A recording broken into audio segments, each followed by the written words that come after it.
your host, Shaunie Sanders. And today I have with me Bethany Corbin. She is a health innovator. She also is a lawyer, and she is the founder of FemInnovation, which is the first law firm dedicated exclusively to serving women health innovators. Bethany, welcome to the show. Thank you so much for having me. Thank you for coming. This is going to be a good conversation. I'm always interested in FemTech, the new word for me, which is all about women's health and stuff like that, because I have been interviewing women around menopause and talking about menopause, and just I interview another, he's a doctor and he does midwives, and he helped with home births and stuff like that. And we talked about the systemic racism when it comes to Black maternal health. So I'm excited to talk about whatever new innovation in this space is happening, and so that my audience can kind of be educated on it. Oh, absolutely. Yeah, but before we jump into that, I like to get the story behind the brand. So tell me what inspired you to start FemInnovation. Yeah, it's been a long journey, and I think that's one of the key points I want to communicate is I didn't start here. And it can be very, very tempting, right? You go on social media, you see other people's journeys, and you think, wow, I want to be there. I'm nowhere near that yet. It's never going to happen. Not true. So I actually started my journey as a lawyer in financial services, litigation, and appellate law, none of which I do today, all of which I absolutely hated. I am not the kind of person who wants to go and do Law and Order type cross-examination. I love Law and Order. I did one of my favorite shows. Out that way. I like collaboration, so for me, things like compliance work, transactional work, behind the scenes work was something I was very interested in. And so when I realized I absolutely hated what I was doing as a young lawyer, I started to think, well, what am I passionate about? Yeah. And when I really dug deep, I realized I was really interested in healthcare law. My mom had an illness since I was a child. And as a result, we spent 7-8 years dealing with the healthcare system, having to deal with gaslighting of her symptoms. We ended up going to Mayo Clinic to get her diagnosed finally. So that has been kind of a constant in my life. And so I decided, I want to do healthcare law. And I had been out of law school maybe about 4 years by the time I got really interested in healthcare. And I can tell you, nobody wanted to hire me in healthcare law because I'd never done healthcare law. And that was really frustrating. So I actually had to do a healthcare LLM, get that background while working full time. Ended up going into a Washington, D.C. firm, doing a lot of healthcare work, was very satisfied with what I did. And then I moved into academia, which, to be honest, I thought was my dream job. I said, this is where I'm going to end up, right? This is where I want to be. And during that time, it was around 2018, I came across this word FemTech. And I had never heard of it before. It had actually only been coined back in 2016. And so I thought, it didn't around that long. Not that long at all. And I was very interested in it. I started digging into it, and I realized nobody in the law field was talking about it. So I did some more research, built my own scholarship in it. And then very unexpectedly, I thought, maybe I want to go back into practice. Maybe I want to help these entrepreneurs. Went back into private practice, and as luck would have it, had my own women's health issue occur very unexpectedly. Got diagnosed during a routine physical exam. And I started to do more and more research on my own health. And I realized that the condition I had, 80% of women could potentially have it. And yet our symptoms, our disease, all of that was being ignored. We hadn't had a lot of innovation in this space in a while. And that really drove me to want to go and help female entrepreneurs in the women's health space specifically. So that was kind of my journey. All of it kind of led up to this, which has been the launch of FemInnovation, which is not only a platform for founders to get the legal and the business advice they need, but also the general public to have these educational conversations about women's health illnesses, which we typically don't have in public. Yeah, what's so funny? After interviewing certain people, like I said, around menopause and Black maternal health, it's so strange to me. I even dealt with a woman around vaginal health and products that they produce around vaginal health, and it's just so funny to me how we're still behind when it comes to women's health. And you would think that we would be so much further ahead, but we're still so far behind. And it's so just so happened I was diagnosed with breast cancer at the end of 2021, and it was very early detection. So thank God I was able to have I had gotten breast reduction, and that's how they found out that I had breast cancer. Wow. And before that, I didn't even know. I had just did my routine mammogram and it didn't pick it up. And I was like, if I would have never got this reduction, I would have never knew. So you're right. Women's health is so important. And you're right. When you go through your own medical thing, you get so in tune with your body and want to know about your health, want to know what's going on with you, and want to try to educate everyone else. So I think it's a really awesome space to be in. It's so interesting that you mentioned that, right? Because as women, a lot of us can kind of put aside our fears. We say, oh, that's a symptom, but I don't want to bother anybody with that, right? I don't want to bother my doctor. That's normal. And that's honestly what I had done. I didn't have a ton of symptoms with my illness. I had uterine fibroids. And I went to the doctor one day. You know, I had just, when I would lay down and do abs on the ground, I would feel something there. And I thought, maybe it's a hernia. You know what I mean? I'm not going to bother anybody. I'll go for my annual physical. I went, and my doctor actually asked me if I was pregnant. And I was like, there's no way. And so you kind of laugh it off. You're like, I don't know why she's asking that. But then she pulls out a tape measure. And you're like, well, that can't be good if she's trying to measure something on the outside of my body. Turns out I was the equivalent of 5 to 6 months pregnant. That's how large my fibroid was. And MRI showed that it was pressing on my bladder and other organs. And like you, right? I went for annual physicals. I did everything I was supposed to do. Wasn't caught. And I ended up having to have a 7-hour surgery at Mayo Clinic to get rid of that, to get rid of 6 other ones that were in there as well. And all because, right, I kind of pushed off my symptoms and I thought, yeah, that's normal, right? And as women, that's what we're taught to do. Yeah. Wow. You're right. We got to be our health is like, basically we don't have a life when it comes without our health. Do you know what I mean? Like if you're not in the best space health wise, you can't even function properly anywhere else. So we have to. That's the thing with women's health. I mean, we were excluded from clinical trials until 1993. Yes. That's huge. I could not believe that. No. I could not believe it. When another guest told me that, I said, are you serious? Then that's why they're so behind when it comes to women's health. Right. And you think, okay, 1993, maybe we've had a couple decades at least of gathering women's health data. But no, because you look at the reports that have come out from like the GAO and others, and it shows that really 2016 is kind of when they've started mandating that women's health and that like sex as a biological variable actually be considered in NIH-funded research and grants. So we have such a dearth of women's health data right now. Oh my God. Let me ask you this. Did you always know, because you was in this great job, making this great salary, and you decided to say, hey, you know what? I'm going to take that leap. I found something I'm really passionate about, and I'm going to pursue this. Did you always see yourself being an entrepreneur? Or did you think that you'll kind of be, the corporate girl forever, basically? Is kind of how we all go into it. I never thought I would be an entrepreneur. I grew up as one of those people who liked having a safety net, right? So having that wonderfully financially stable job was something I prized. And it was something that gave me a lot of, kind of relief in my life. I didn't have to think about it. And for me, I really realized that fear was what was holding me back and kind of keeping me in that corporate job, because corporate law was never something I wanted. It was never what I was interested in. I never really wanted to be a partner, but it's the way that my career, my career trajectory just went, because I allowed my career to happen to me instead of actually taking control and moving past that fear to say, no, this is what I want. This is where I can make a difference. Taking that leap, incredibly scary, I have to say. Watching your salary go down at first, incredibly nerve-wracking. But the fulfillment that I get out of this and the impact that I know that I can make on women's health, that's really what keeps me going. Yeah. I mean, you said something that's key. Fear holds us back from doing almost anything that we want to do, because we're so afraid that what if it doesn't work out? I feel like we never think about, well, what if it does?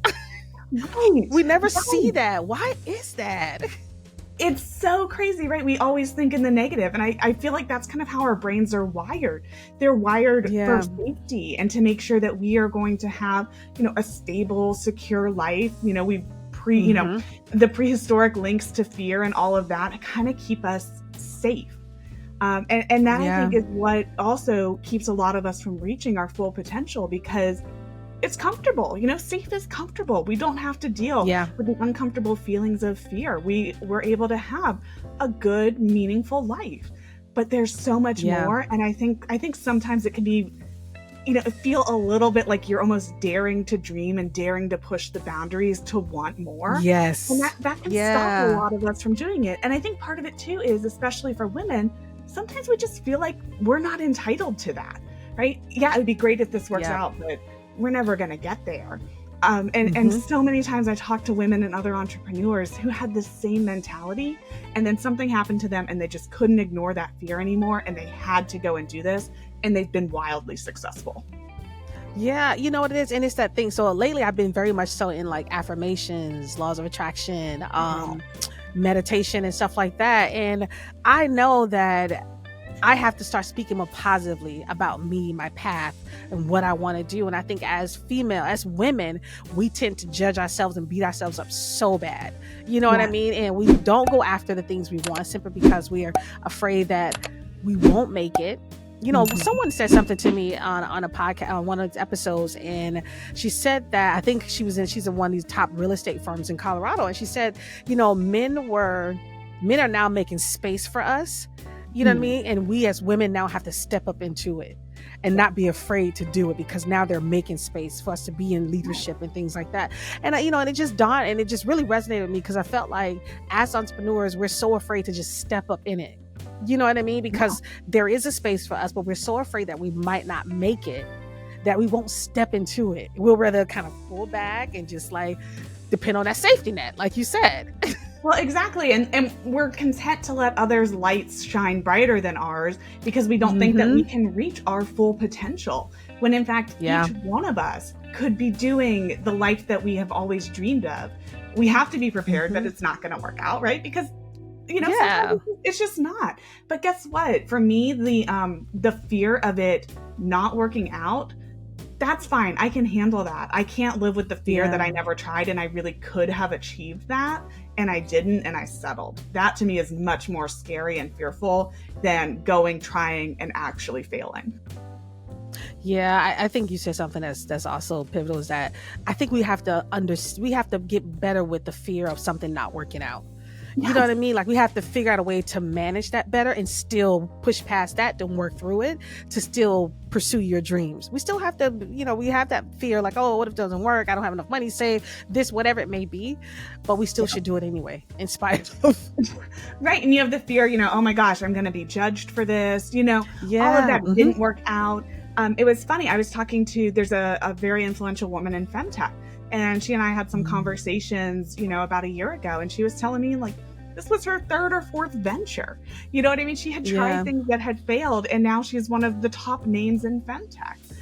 So I always think too, okay, if something doesn't work out the way that we thought it was going to, it doesn't mean that we've necessarily failed. It means maybe that's not where we're supposed to be right now. Maybe we're being pushed in a different direction that's actually going to be much more meaningful. And I can tell you from my perspective in my life, I really thought being a law professor was going to be my be all end all, right? That was my dream career. And I applied and I applied and I applied. And for the life of me, no matter what I did, I could not get a tenure track law professor position. I ended up, being a director of one of the legal programs at a law school, being, an assistant professor who was doing, kind of contract adjunct work, all of the things that tenure track professors do. I did more than they did. And yet I could never get that title. But if I had gotten it, I can tell you, I would 100% never have left. I never would have come into FemTech. I never would have founded FemInnovation. And this is really where I'm supposed to be. This is the space that I was meant to be in. And so I can say, things not working out. Yeah, it absolutely sucked at the time. I can tell you there were many nights I cried about not getting things. But I'm happy now that they didn't work out. Yeah. I always tell people, one thing I know, I can depend on me. You know what I mean? Like, I know I will show up for me, and I can depend on me, and I will work hard to get it done. And that's all you need, really, is you need your motivation, your drive, your vision, and you. And if you know that you can put in the work, you'll get to where you have to go. You just have to be willing to take that initial leap. Yeah, you do. How has the journey been for you when you first started? Was it like, okay, how am I going to get clients now? It was. So It was. how has it been? It definitely was. And I can tell you, back whenever I was working in corporate law, I wasn't really responsible for getting clients. So that wasn't a skill that I had built up. And I was like, suddenly I'll go run my own firm. Not at all. I actually didn't start getting my first clients until I worked at a much smaller law firm in the digital health space. And I had to take several months off due to a health issue. And I had always planned on going back to that firm. And I was trying to find ways, to make, a difference during my time off, different things I could do. And it just fell through with me going back to the other firm. And I was really devastated at the time that it had fallen through, because that was my quote unquote security blanket, right? That was always going to be my safety, my financial security. And when that fell through, I really stopped and I thought, well, okay, that's not where I'm meant to be. I'm meant to do something else. What is it? Well, maybe I could build this platform. Maybe I can build this firm, this consulting firm, this, educational vehicle, and make a difference that way. And so it was very nerve-wracking, because I had only just started to learn how to actually get clients before I had to take time off for my health. And now, there's always the fear of, okay, how am I going to make up the money that I spent to get this venture off the ground? That's kind of the main goal that I had, was I don't even need to make money. I just want to remake what I've spent. What I put in. Yeah. Exactly. But I can tell you, the opportunities that I've gotten and the support that I've received has been tremendous. And I've made more clients on my own than I ever did when I was affiliated with a law firm. Part of it, I think, is the flexibility of, being able to offer them rates that are competitive and that I feel are fair. Not those huge corporate rates of like $1,000 an hour, especially when you work with startups. But also just there's a different mentality too of putting yourself out there when you have your own venture. And I've struggled a bit with that, but I've had to kind of get comfortable with it. And so I've had to actively go and build my network and make sure that I'm making the connections that are going to be meaningful. And I'll tell you, a lot of times I shoot way above my pay grade and my boxing belt. I will reach out and try to connect with founders who are running multi-billion-dollar businesses or multi-million-dollar businesses in women's health. What's the worst you can say? They could say, I don't want to talk to you. You know what I mean? Exactly. Yeah. 90% of the time, I get a response. And I've made that connection, and I'm able to then have that person in my network who can, not only serve as a referral source, but I can kind of rely on them to show me the way, right? Or see what's new in the women's health industry. And that's been tremendous too. But a lot of that fear is there. So awesome. I know. I just about to say, what did it like? How did you move past that fear? Because some people are afraid to talk to people, right? Some people are afraid to be public speakers. I know. Some people are afraid to be public speakers. Some people just are afraid to try to come off as too salesy. What mindset did you have to have, or either had to develop in order to go into this space? Yeah, there were at least 3 different ways that I had to push past fear. The first one was whenever I had my uterine fibroid diagnosis. That was the first time I ever realized that I was truly walking a journey alone. And no matter how many people were there to support me, no matter how many friends, family members I had checking in on me, nobody was there in the dark hours of the night when I was thinking about my treatment plans or how I was going to handle this. And that, I realized, was my own fear holding me back, because I would get in these fear and anxiety spirals, and I would think, you know what, this is it. There's nothing better than this. And what happened was I got comfortable with that fear, and I finally said and embraced it. And I said, you know what? Yeah, I am alone. Absolutely 100% walking this journey alone. I am afraid, but I'm going to push past it. I'm going to actually find a way to make this something positive and give myself something to look forward to. And so that was kind of the first time I thought, I'm going to push past my safety net. I'm going to push past having that corporate job, and I'm going to go and chase something that can make a difference. Then I had to get past the more traditional fears that we have, which are things like talking to people, doing sales. Despite what I may convey here, I think I'm actually one of those people who's an introvert, which nobody who knew me back in the day would ever think was possible. But I have I don't think so, because you're very open and right? easy to talk to. I hate talking on the phone. You know what I mean? When people call or I have to call people, I kind of cringe, right? I'm like, oh, I don't want to do it. I don't want to sound salesy. I don't want to have to pitch myself and promote myself. I want that organic growth. And so for me, I had to find a way that I could be comfortable having those conversations within my own boundaries. So I am still not that person who will go up to somebody and say, hey, come take my course, come buy my product, right? Because that to me is kind of cringeworthy. But I'll say, hey, I like what you're doing. I think we have synergies. Can we talk about how we might collaborate? And then I'll, I'll learn more about what they do. I'll tell them a little bit about what I do. 85% of the time, there's going to be some type of overlap. Well, they'll say, yeah, I'll put your product on my website, or I'll pitch your product in my newsletter or to my group. And we'll kind of have a synergy there. And that to me is more meaningful than actually just coming out with like a sales pitch. But I've had to do that and kind of find that balance, because I do absolutely hate selling things, even, selling myself, selling my brand. That's really hard. I know. And so I think one of the ways to really do it is to say, I'm embracing my fear.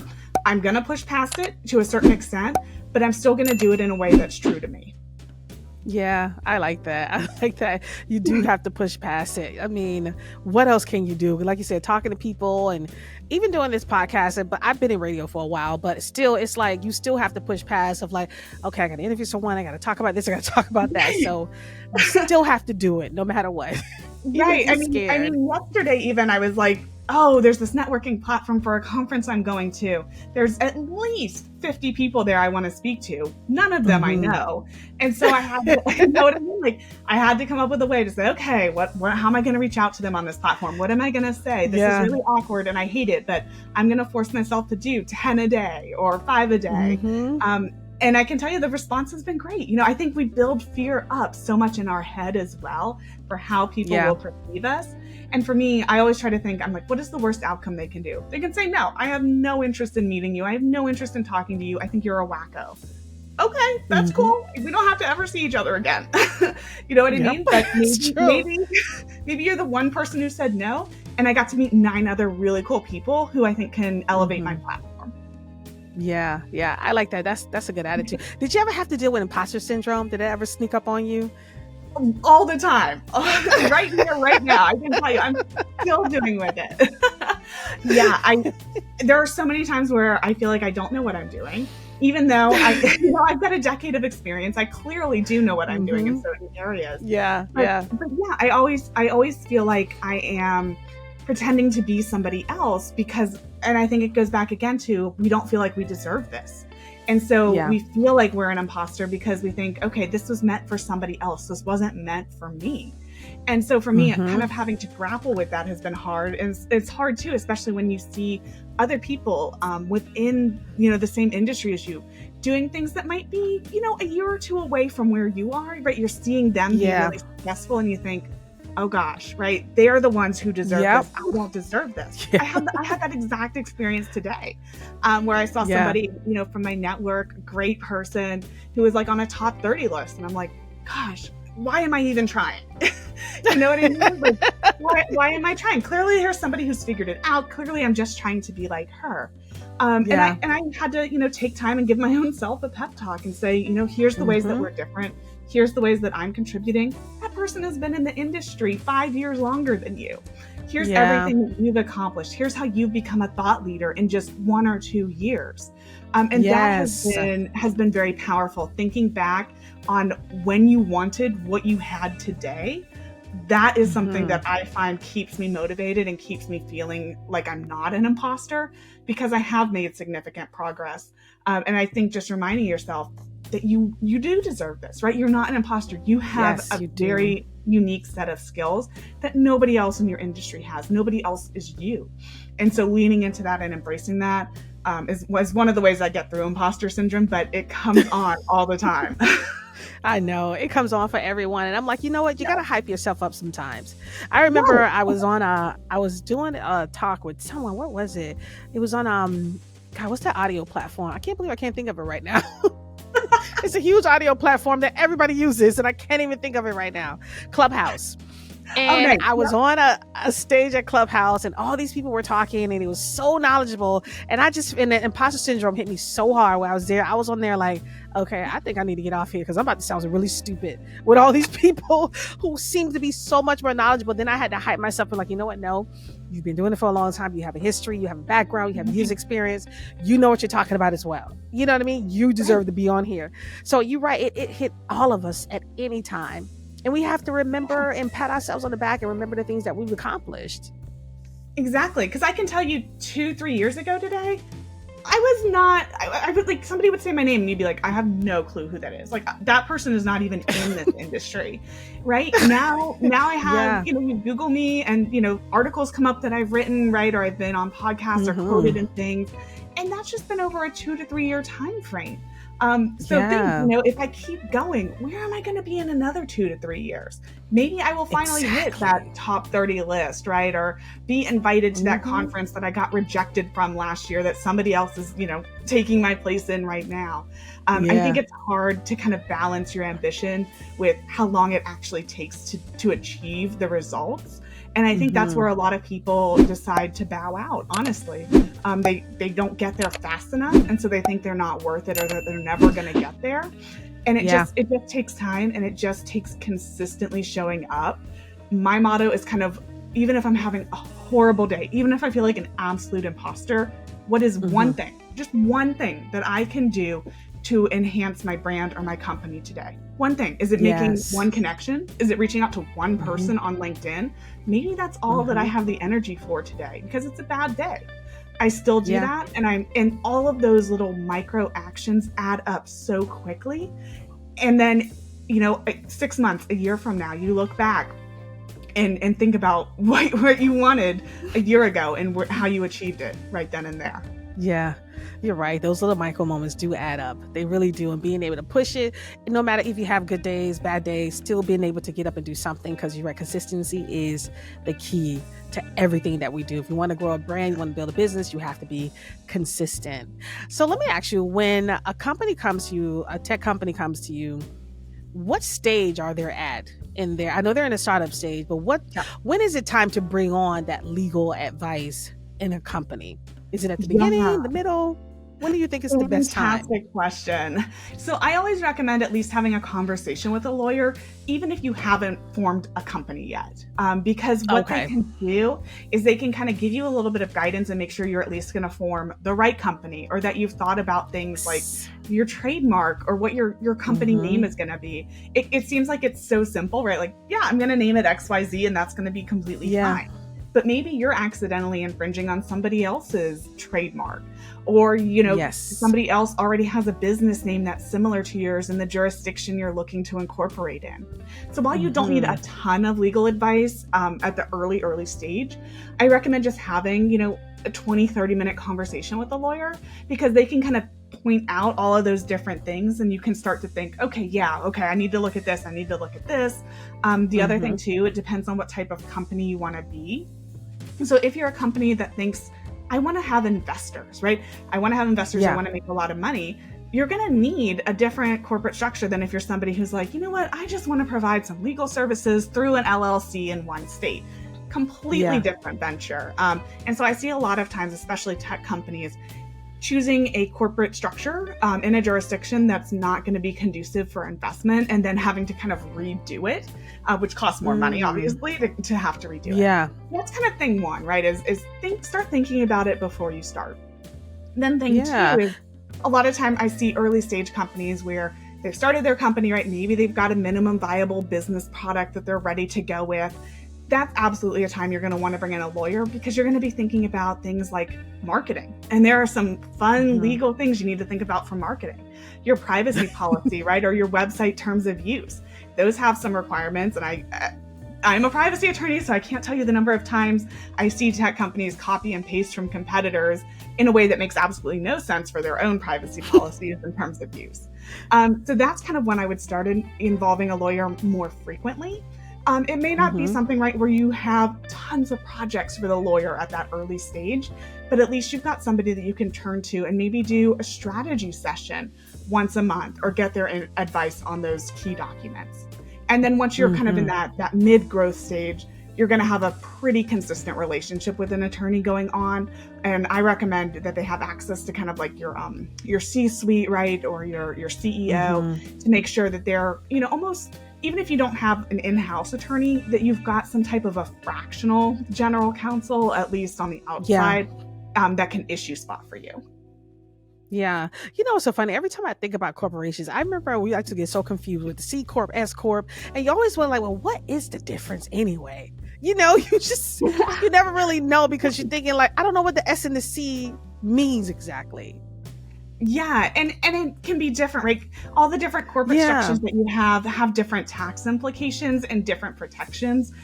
So, C Corp and S Corp, their main difference is going to be in how the, profits and all of that are taxed. Is it pass through taxation, or are you kind of getting that double corporate tax? That's kind of the main thing when you make the C Corp, S Corp election. You have LLCs, right, which are going to, offer some protection, but obviously not be as robust as a corporation. You also have things like partnerships, right, which aren't really going to offer any type of protection to you as an individual whenever you're kind of the head of that partnership. So there's a lot of things to think about there, just in terms of the types of protection you want, the taxation implications you want, obviously filing fees, those types of fun things, kind of the annual reports. So many fun things on the corporate side. It is. When it comes to the terms, let me say, I know that probably have to be the least thing most people talk about or want to do is those terms of use, the privacy piece of it on the website. Because I'm thinking when you said it, I'm thinking about my podcast. I'm like, do I have that on my website for my podcast? It's like almost the thing. Is it probably that thing most of your clients probably like, you know what? Yeah, I forgot we do need to do that. Yeah. And it's so funny that you say that, right? Because it's the thing that like everybody needs and nobody ever reads. You know what I mean? So like you have to have it. It has to be clear. It can't be deceptive. It has to accurately describe what you're doing. And yet like 0.0001% of the population is ever going to click on that link and read it. I'm an attorney and I don't read them. You know what I mean? For the apps and the products that I use, I don't read them. I know that's terrible. But I read some statistic that if you read every privacy policy for every app or platform you ever use, it's going to take 7 years off your life. Oh my God. Oh God, no. To do with 7 years of my time. No, I got more things to do. I don't have time for it. Right. And to be honest, I think it kind of goes back to, we have a privacy structure in the US that isn't necessarily conducive to consumer rights for their data and that type of thing. And so we place this burden on the consumers to read through these lengthy privacy policies and on corporations to create them.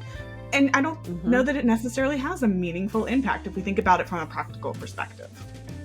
Yeah, that's true. So let me ask you this. When it comes to the FemTech industry, where do you see the most innovation? Because I know health is different. It's women's, it's breast, it's breast cancer. It's all types of different health out there, health buckets, that is. I'm trying to figure out the right word to use. But where do you see the most innovation at? Yeah, so I would say that to date, the FemTech industry is heavily dominated by things related to reproductive health, right? So your menstruation, period cycles, fertility, ovulation, and maternal health care. Those have kind of been the three biggest buckets to date that have gotten the most digital health funding for women's health. That said, we're starting to see a shift now, especially into things like menopause. Menopause is just having a huge boom right now. Since kind of Q3, Q4 2022, we've really started to see funding and attention going to menopause. We're also starting to see kind of a push into longevity. Not as much as we've seen with menopause, but there are some new solutions coming to the market for longevity. What excites me most is seeing the things like the breast cancer detection or cervical cancer detection, ovarian cancer detection, those more chronic illnesses for women.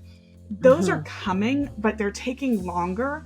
And the reason for that is because they have a much lengthier time period because they're going to have to go through more robust FDA testing and clinical trials than things like a period tracking app, which is usually subject to FDA enforcement discretion, meaning it doesn't have to go through clinical trials, right? It doesn't have to prove that it's 99% accurate, right? Anything like that. So it's taking a lot more time. It can typically take like 2-3 years for these products after they're built and already done with the research and development phase, going through that FDA approval.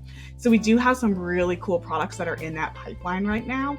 And I think over the next couple years, we'll see those come out.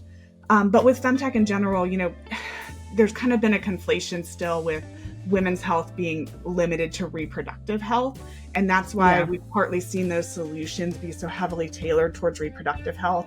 And that's something that I and others in the industry are really pushing to move away from, because we don't want women's health to just be seen as our reproductive organs. We're so much more, right? We do heart attacks differently. We do strokes differently.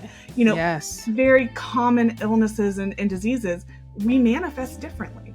And so that I think is where the future of FemTech is going to be, but we're not there yet. Yeah, I'm glad they're really focusing on menopause, because it seems like it's so funny. I was just watching on Netflix Michelle Obama's The Light We Carry tour that she did, and the last stint of her tour, the last night of it, she did in LA, and Oprah interviewed her, and Oprah talked about, and she mentioned how them going through menopause, and she said, how a lot of people don't talk about the big M. And they didn't want to say the word menopause. It was so funny to me. I was like, just say it, Oprah, But it's so funny how menopause is not necessarily talked about publicly like that. I know a lot of people now are coming up and talking about menopause and really trying to bring it more to the forefront, talk about it more on podcasts. I have 2 people that I'm interviewing about it also on my podcast. But I don't understand why it's such like a thing that people don't want to talk about. It's a part of our natural health as women. And if we can get ahead of it, why not? Right. It's a fantastic point. And it's something that we really struggle with, especially in FemTech, is the fact that women's health has for so long been considered taboo and stigmatized. So it's never talked about publicly. And if it is, right, there's kind of this shame and this stigma around it that you should really keep that for the private home. What that does, though, is it makes women even uncomfortable talking about their health with their doctors, because they've been so ingrained, right, that this isn't something we should talk about. This isn't quote unquote normal. And so for that reason, we have a huge problem getting women to even understand their own bodies and feel comfortable advocating for their own bodies and their own health. Because like you said, we can't even say the word menopause, right, or menstruation on TV or on, social media platforms. And that's really another thing to highlight, is the fact, okay, we've got these great FemTech products coming on the market, but guess what? The algorithms that Facebook and Instagram and Twitter and all of them use, it's actually flagging advertisements for women's health products as being inappropriate, right? And explicit, and almost like pornography. So there's such a conflation between women's health and sexual promiscuity that we can't even have discussions online about women's health care. We can. It's so funny. I did a show about, I told you before, the products are called Momentera Apotheca, and they're all for vaginal health. And I couldn't even really promote it on YouTube because, and I can't monetize it on YouTube either, simply because vaginal is in it. And they flagged it as inappropriate. And I'm like, it's not inappropriate. We're women. We have to know about our vaginal health. It's just a part of life. And if we could talk about it with our younger girls to know what they need to do and understand our bodies, why is it getting flagged? Why is it considered something you should not talk about? I mean, there was a study that was done by the Center for Intimacy Justice, and they found that almost 100% of women's health companies had their ads or their accounts at some point in time taken down or suspended, and that we're now having to use fruit, right, or some other type of inanimate, or animate or inanimate object to try and accurately describe women's anatomically correct body parts. I mean, how much more degrading can it get? It's just so strange when I talk to her about that. She's like, we can't say vulva. We can't say certain words in our advertisement because, like you said, it get flat, it get pulled down. She said, so we have a really hard time promoting our products simply because they're for vaginal health. And they're just like packaged so beautiful, and they're wonderful products, all natural, and I was just like, I just thought it was so crazy that they do that when it comes to women's health. And that's why I said we still have so much further to go. We do. Well, and when we think about the fact that a lot of the women's health solutions on the market today are direct to consumer instead of business to business solutions, how are we ever going to drive increased adoption of FemTech, whose whole point, right, is to revolutionize the solutions for women's healthcare, if we can't even talk about it? And we can't bring these products to life, and women can't have a platform where they can actually go and understand what solutions are out there. It's mind-boggling to me, but yet all the Viagra commercials, home free. I see Viagra commercials all the time. I cannot believe it. You're so right. They're everywhere. They can talk about them. There are ads everywhere. Exactly. Oh my God. That is bias. Like, seriously. Yep. 100%. And the fact too with FemTech, another issue we have, right, is the fact that when we think about venture capitalists and who is actually funding these projects, majority are male-backed venture capital firms. Well, that's a problem, right? Because oftentimes whenever you've got a women's health product and you're going to go pitch it, men are like, I don't know what that means, right? I don't know why that's a problem. I don't have that issue. My sister doesn't have that issue. I don't feel comfortable talking about this. And so we not only have the hurdle, right, that it's very hard to get digital health funding in general. Now you have the added hurdle that we have to go and explain women's bodies to men, why this is important, and make them care about something that they have never experienced. And that is a hard business case to make. And that's why women's funding is so low. I mean, I think only 4% of like research and development dollars goes to women's health. Oh, wow. That's a low percentage. Yeah, it's bad. Wow. I mean, I feel like overall the healthcare system for women is just like needs to be so improved. You know what I mean? Maternal health, especially for African American women, needs to be improved drastically. And need to listen to women when they tell you that something is going on with our bodies. Like I feel like they don't listen to us when we tell them something's going on with our bodies. We feel like something is off, and they just kind of, oh no, you just need to take this. You're gonna be okay.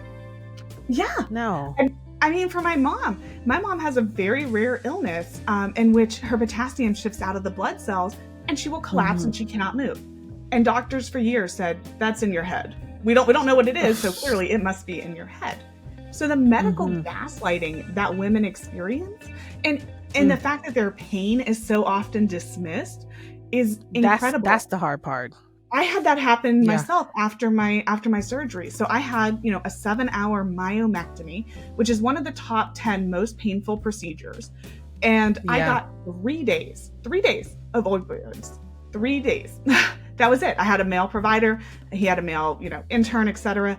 We actually had to call and beg for additional days of pain medication. I got 2 additional days. It was excruciating 6-week recovery. And when I went and I talked with my female OBGYN back home, she said, you should have had at a minimum 1 to 2 full weeks of opioids. And I routinely prescribe a 3rd week because it's so painful. Jesus. We have such a long way to go. I We do. swear to God. We We do. really do. Because it's crazy to me. Oh, my goodness. Where do you want to see women's health go? Where do you want to see FemTech go? What's interesting? FemTech.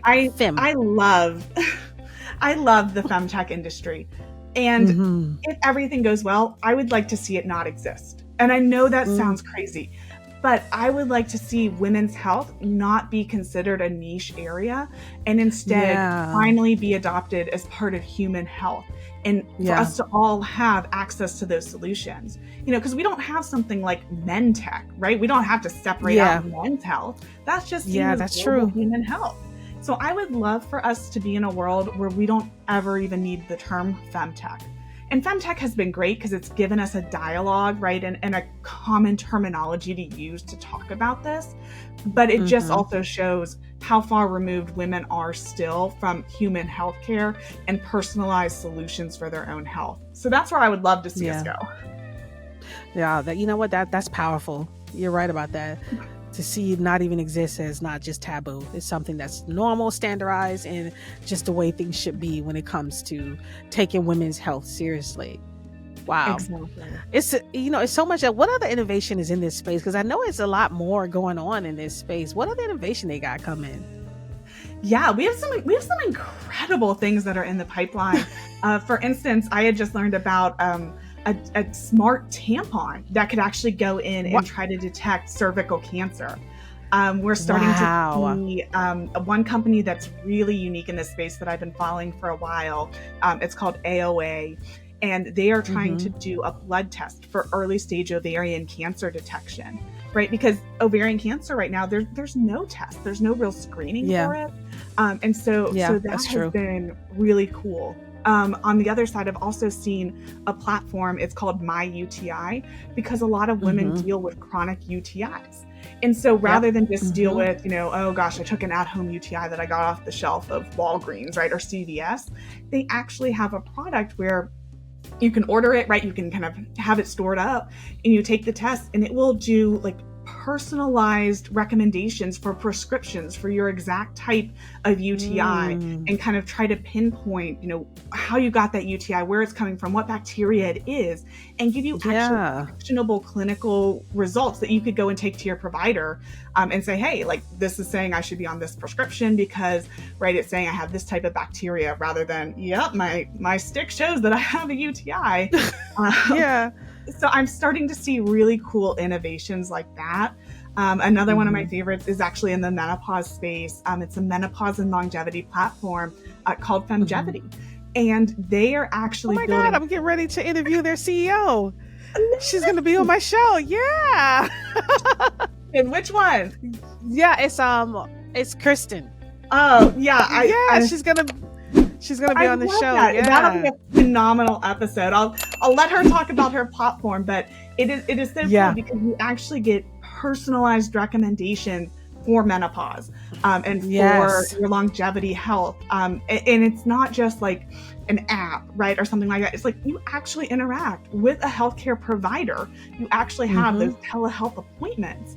So I will let her do the rest of that. But it is an incredible platform. I can't wait. I was really excited about talking to her because one, I'm in that menopause range, and I'm like, I want to get ahead of it. I want to do whatever I need to do. I want to start, prepare myself for what's to come because I'm in the range, and I just want to do that. So that's so cool. You mentioned her. I can't wait to interview her. They are phenomenal. You will love them. I mean, it's so funny because I was going to recommend them to you afterwards if you hadn't connected with them. So, so they're great. So it's really cool to see kind of that breadth of innovation moving away from the period tracking apps and things like that. I'm really excited for where this is going. Yeah, I remember I had that period tracking app, and I don't think it did really good, actually. It didn't track really well, to be honest with you. It is funny you mentioned that. I can't remember the name of it, but it just didn't. It didn't track really well, and I felt like it was just off. And I'm like, I'm putting the information in, but you're still calculating it wrong. It's so funny that you mentioned that because those types of apps do more harm, in my opinion, for women than good because a lot of them, as I was talking about before, they don't have to meet FDA accuracy standards or anything like that because they're skirting by. So there have been studies that show that those apps for menstruation tracking are typically not accurate, that they're built on scientific and medical practices that have been like outdated since the 1930s. And there was like one study, I can't remember which institution did it, but it showed it had surveyed like 100 of the most popular FemTech menstrual apps out there. And it was like none of them were accurate. And the best accuracy rating was like 21%.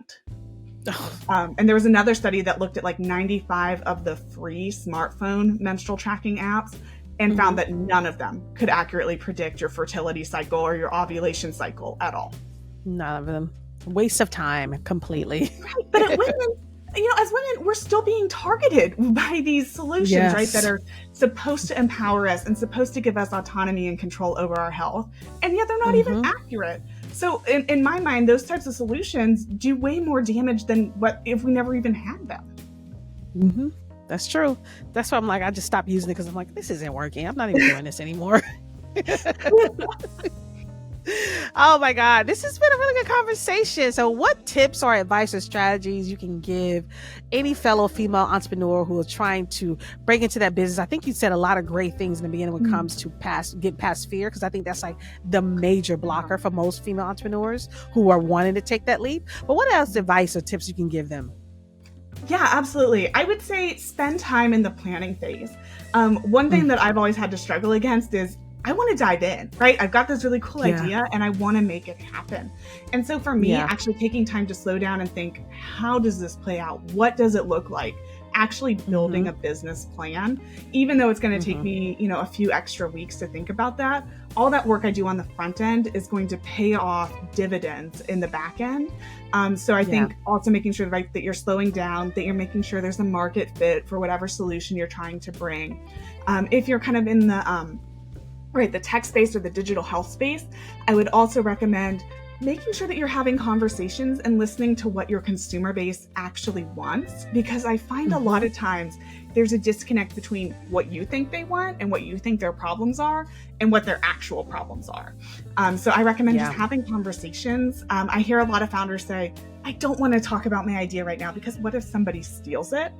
I think the risk of that is low whenever you're talking to the right people. And I think you're going to find people supportive and also giving you feedback in a way that's going to change your product for the better. So those are kind of the two pieces of advice I would say. Yeah, I like that. I have a question. I have a few questions myself that I need to ask regarding business. It's not about FemTech, because, as podcasters, we want to, when you just start a podcast, you just start a podcast, right? There's really no business structure to it, I feel like. You just dive in. I didn't do a business structure. But when you think about, hey, it's going to be, sponsorships and it's going to be partnerships. And then you got to think to yourself, I got to think about more of the structure of business versus, it's just a podcast. Yes. And so I wanted to ask, I'm so glad you're on the show, because I wanted to ask, I was thinking about creating a holding company. Yeah. And I didn't know if that was to house the podcast and maybe some other products that I might want to do. And I wanted to get a lawyer advice that said, is that the route to go? Because I didn't want to do Girl Take No Podcast Incorporated. I didn't think that makes sense. You know what I mean? Because I want to do other stuff. But I was like, maybe if I create this holding company and maybe however it works, because I really don't know. I'm just thinking out loud. Really. But what are your thoughts on that? Like, what do you think would be kind of like a good structure when it comes to, people who have podcasts? Yeah, it's a great question. There's a couple of different ways to do it. If your podcast is the only thing that you're doing, right? Something as simple as an LLC could offer you some protection, right? As the host, if somebody comes and says, hey, you gave me bad advice on that podcast, I'm going to sue you, right? Yeah. Something like that. You have some protection there, because anybody these days can sue anybody for anything. Yeah, for anything. So even though it's unlikely, having kind of that little bit of a layer. Most people don't have a company for their podcast, right? They're just individuals doing their own thing, making their podcast. They're not worried about kind of having a corporate structure. A corporate structure can offer you some protections, especially if you ever do get sued, gosh forbid. The other thing to think about is if you are having other services. So I know a couple of people who have podcasts as one of their offerings, but maybe they do coaching instead, right? Or accelerator programs or, different things like that, complementary services. And what I typically see them do is kind of house those services under one overarching company. And they can do different, like doing business as DBA names for the different side ventures, depending on how many they have and whether or not they want to keep the revenue streams differently. They can kind of do a parent company and affiliated companies. So a lot of different options there. Kind of the cleanest one is you kind of have, one overarching company, and maybe you've got some different DBAs, right? But you're not necessarily trying to track the income streams, for each product line separately. That's kind of the easy structure. If you want to track income streams separately for the products, right? Having, kind of sub companies or affiliated companies under that overarching company has been a pretty useful model. Okay. So then I think that's what I'll do. Do that overarching, because I'm like, I want the overarching thing and then just have those underneath it, those sub companies underneath it. So okay, and you said that could be as a doing business as type of company, right? Right. So and with DBAs, right? Sometimes I'm like, I don't know what a holding company is. A friend told me about it, and I was like, is that what I should do? I don't know. So. Well, sometimes with companies too, there can be legal naming conventions that you have to follow, especially if you're doing specialized services like medical services or legal services. So a DBA is kind of also a way to kind of give you that brand name, kind of your trade name, so to speak. So you could do that as well, with a DBA, or, some people have different lines of business. With each one is like a separate DBA. So lots of different ways to do it, or just having, kind of separate sub companies. Yeah. Okay, cool. That was good. Now I know. Now it's good to know. I got some information. Love it. Oh my God. Okay, Bethany, listen, this was really great. Now, before we end the show, I asked all my guests that are on the show, what was some of the best advice you received from another woman? Yeah, so I have to shout out somebody who I actually knew in high school. So Oh. this person is not at all, super involved in my life today, but it's somebody, Mm-hmm. I follow her on LinkedIn. We're friends on Facebook. We went to the same high school, that type of thing. Her Yeah. name is Jess Ekstrom. If you don't follow her, she's an incredible motivational speaker, and she Mm. gives so much advice. She's actually the founder of Headbands of Hope. And I Mm-hmm. want to shout out her constant, optimism and positivity. She's got Yeah. written a book called Chasing the Bright Side, and it's just been really incredible. One of the things she posted, even just today, was a reminder to always make the ask. So even if you Mm. don't think it's going to work out, even if you don't think something could ever come to fruition, don't be afraid to make the ask, right? Because, and I think the way she phrases it is, a no is not going to be, life ending, but a yes Mm-hmm. could be life altering. And I love the Oh. way that she phrased that. And the story that she gave with it was, she, travels all over the US, doing these speaking engagements, and she was missing her Yeah. family. And so, her parents had lived in an RV for a while. And so she thought, you know what, I'd like to have an RV and travel with my family across the US while Mm-hmm. I'm doing these speaking engagements. And she ended up reaching out to Airstream and having conversations with Airstream, and ended up being like their 2019 ambassador, and Oh, getting an wow. Airstream and traveling across the US. So, Oh, right, wow. it's just kind of the reminder that no matter how far fetched we might think our dreams to be, that no is never going to be life ending, but that yes could be Mm-mm. life It's gonna be altering. life That's something that's really altering. stuck with me. And it encourages I me to make like those that. asks. Yeah, it encourages me on those days when I don't want to be salesy and make asks, to make the asks. Mm-hmm. To make the ask. I like that. The no is not going to be life ending, but the yes will be life altering. Yeah, Oh, I like that. Bethany, brilliant that was advice from a good. fantastic motivational speaker out there. That was good. I gotta follow her. I gotta get her Yeah. name again. I gotta Oh follow yeah. her definitely. This is gonna be awesome. This was really great. I'm so glad we had this conversation. I feel like we are gonna learn so much more because we have this conversation when it comes to FemTech, just business structure, and just motivation behind pushing past the fear. I think you did such a great Yeah. way of really bringing that in and honing in on. Let's push past our fear. Fear shouldn't stop us from doing what we want to do and not being afraid to take that leap. Because if you didn't, where would you be right now? Right? You'd be Exactly. stuck I'd somewhere you still be in really don't corporate want to law. be. Exactly. So I'm so happy we did this. This was awesome. Guys, listen, I am Shaunie Sanders. This is the Girl Techno Podcast, and we will talk to you next time.